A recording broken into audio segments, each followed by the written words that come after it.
Hi, my name is Ben and I'm a physical therapist here at Total Physical Therapy in Amarillo, and today we are going to be talking about the subacute phase of healing for individuals that have a ligament sprain or a muscle strain.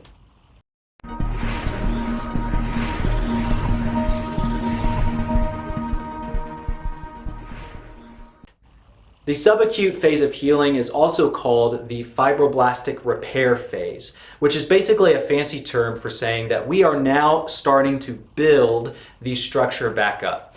During the previous phase, we had the inflammation phase, and inflammation we learned was important to set up the success of this phase of healing.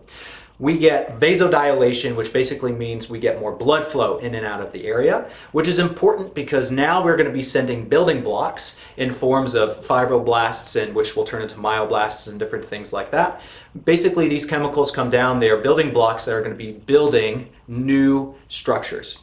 Basically what happens as we're building new structure is collagen is getting laid down. Collagen is some of the foundational groundwork of the material that was injured, and we are laying down new collagen. However, muscles and ligaments are organized very well. They run well together, they're very cohesive, but the new tissue that we're laying down is not in a organized manner. It's basically in an unorganized, unlayered manner, and the reason that happens is because the body doesn't know exactly which way the muscle is pulling and doing things, and so it starts laying things down just to kind of get everything to gel together. This is important because during this phase of healing, it now becomes important for us to start loading the tissue. And whenever we say loading the tissue, we mean appropriate loading of the tissue. For example, whenever my tissue was perfectly healthy, it had a certain amount of capacity. It could do a whole bunch of different things within the capacity of the tissue with no difficulties whatsoever. Whenever we get an injury, the capacity of the tissue is now decreased, and we are still able to do things, but there's also going to be some things that we probably shouldn't do for a period of time. We talked about this in our last video. The concept of relative rest is basically this idea. Now, if we want to help reorganize the tissue, we need to start loading the tissue appropriately. Appropriate loading means that we are doing activities that are within the capacity of the tissue, and ideally, we want to actually get pretty close to the capacity of the tissue. As we are doing activities that are close to the capacity of the tissue, the body recognizes the need for change. And this is very important when it comes to rehab because we want the body to change. We want the tissue that has been laid down to start getting reorganized and changing so that instead of being laid in a disorganized fashion, that it starts getting pulled and tugged into a more linear fashion.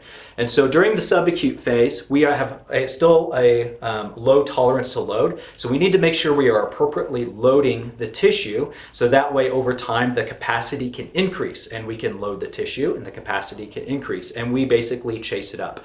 That is the essence of the subacute phase of healing. A couple things to consider during the subacute phase of healing are some considerations that we talked about in the previous phase of healing, and that is the concept of relative rest.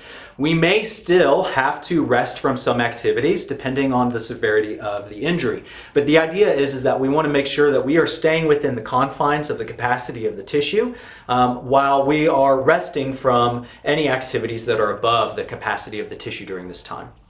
Some other things to consider would be the concept of pain. Now, how much pain should we be having as we are loading tissues? This is a great question, and it is subjective for many people. But I think one can understand that if I have an injury, I have a tissue that is having difficulty, if I'm going to load the tissue up pretty close to the capacity, I might experience some discomfort. Now, if I experience some discomfort, does that mean that my tissue is getting injured?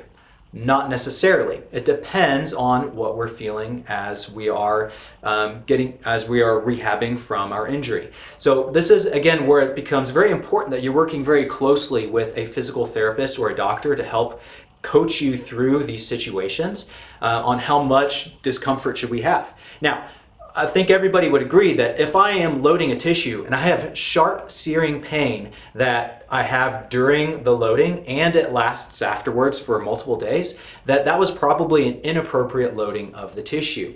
Typically the way that I present how much discomfort we should be having is the idea of comfortable discomfort. As I'm loading the tissue, am I comfortable with that? Does it feel comfortable while I'm loading the tissue? If I'm comfortable with it, that's just my body's way of knowing, oh, hey, I'm loading something that has an injury, but I'm okay because it's staying the same. It's not like shooting up, it's staying relatively same, and it feels relatively comfortable. Yeah, I feel maybe some slight pulling, I feel some things going on down there, but I am comfortable with it. And that is true during the loading, and it needs to be true for about 48 hours after the loading as well. If we are falling within that framework, then we are appropriately loading the tissue. If it feels fine while I'm loading, however, I can't walk the next day because it's so sore, there was probably an inappropriate loading of the tissue. Something else to consider as we are moving through this phase of healing is that there's still going to be some inflammation going on because we have more vasodilation for the building blocks to get to and from the area that we're having trouble. And as such, we are going to be having still some pain alongside that inflammation, which basically means that we could have an experience where we might have good days where we're feeling pretty good and days where we're probably not feeling as good. And so this is a very normal experience of the healing process. A lot of people want healing just to happen in a straight linear fashion where we just get better over time. Whereas that would be nice, and in some situations that does happen. In most situations, what we see is this undulating line of good and bad days. What I encourage patients that are going through this to think about is to think about, rather than just living in the day-to-day movements, good days, bad days, try to look at it from a big lens picture. As we were to look at where you are today and where you were a couple weeks ago, are we seeing improvement? Because maybe we are undulating, but maybe we're undulating trending upwards. And so sometimes it's hard when you're living in those days, ups and downs, to think about, hey, I may not be getting as good as I want to be getting, but if you were to look, 2 weeks ago, oh, maybe I am improving. It's just going up and down as we go. I hope you guys found this video helpful. If you guys did, please like the video. If you guys have any questions, leave them down in the comment section below. And as always, I hope you guys have a great day.